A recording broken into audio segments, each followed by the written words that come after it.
What's going on, everyone, and welcome to Movie Emporium's movie review of the new Netflix original movie, Stowaway. Now, this movie, of course, is directed by Penna. Now, before we begin, if you like this channel, awesome, hit the subscribe button to join Movie Emporium, hit that notification bell at the top to find what's coming next. If you like this video, awesome, hit that like button, as well as commenting below any video that you watch, including this one. So imagine, if you will, you are the next in line to become an astronaut. You're going to fly to Mars to do research. You're going to be in a ship for 2 years with a couple other people, and everything's going well. And then you find out you have a stowaway, somebody who somehow made it onto the ship, passed out, very injured. And once they're revived, once this person's revived, you somehow have to survive, but problems keep arising. And that's what happens in this movie, Stowaway, which of course stars Kendrick, Toni, Collette, Kilm, Shamier, and it's basically a very small movie about what happens when that particular incident happens.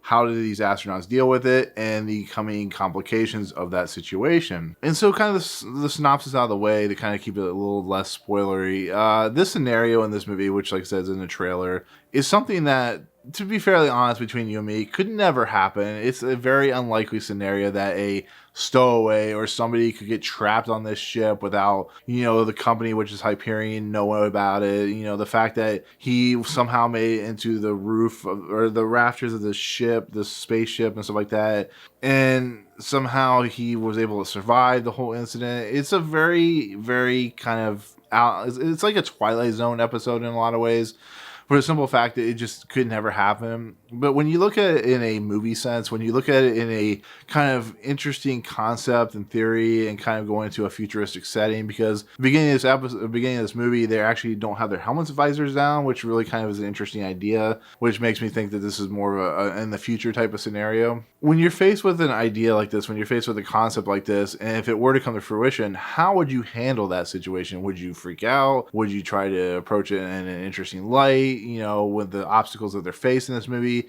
what would be your honest opinion? You're either going to be on the Kendrick side, or you're going to be on the Kilm side. And it's a movie about making tough decisions and making scenarios that aren't necessarily not in the playbook of a shuttle disaster or a spaceship endeavor and stuff like that. So I give Penna and the crew a lot of credit, because even though the movie's far-fetched and over the top and silly in a lot of places, it at least tries to make that scenario somewhat stressful, somewhat uncomfortable for the viewer, which is something I don't necessarily like in movies. In these types of movies, I get really, especially when it comes to being in claustrophobic spaces, I get really stressed out, because when you look at Shamier character, he's a guy that's not even supposed to be on the ship. So think about being stuck on a ship with 3 people, 2 years to Mars, knowing that you were supposed to be on Earth when the shuttle took off, and there's nothing you can do about it. That's a very uncomfortable scenario. That's something you don't want to deal with. So going into that mindset, it's a movie that,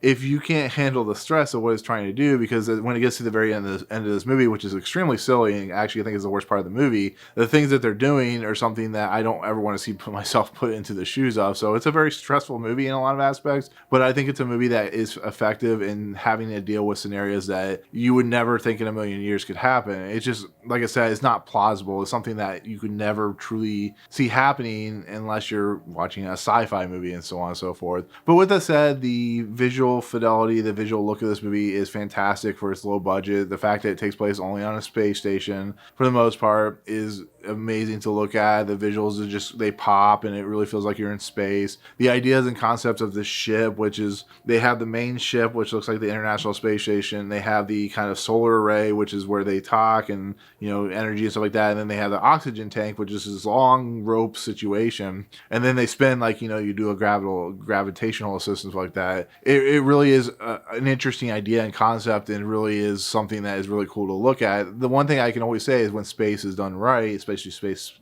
faring movies, I think it can be done really well on a tight budget and stuff like that. Like I said before, the movie can get really silly in a lot of places, and the concepts and ideas that are being thrown at them are a little too convenient and on point. And then, like I said, when you get to the ending of this movie, where you actually have some kind of hope, it fills you with more dread, and is very, very silly and stupid. And the eventual conclusion to this movie is, I was like, Okay, I guess that's it, because it wasn't a great ending. It really wasn't. It was very haphazardly done, very slapdash, and it really didn't feel like it deserved that ending that it got. But, with the movie, the way it plays out, which is not the greatest movie in the world, but it's something truly kind of thought-provoking and kind of unique, and the fact that we see some real true scientific stuff that they deal with in the movie, including the use of algae and why they're going to Mars and so on and so forth. I still enjoyed the movie. I think it has its problems with the storytelling and the silliness that is in the movie, like Ross says in Friends, be hurt by something that is so silly.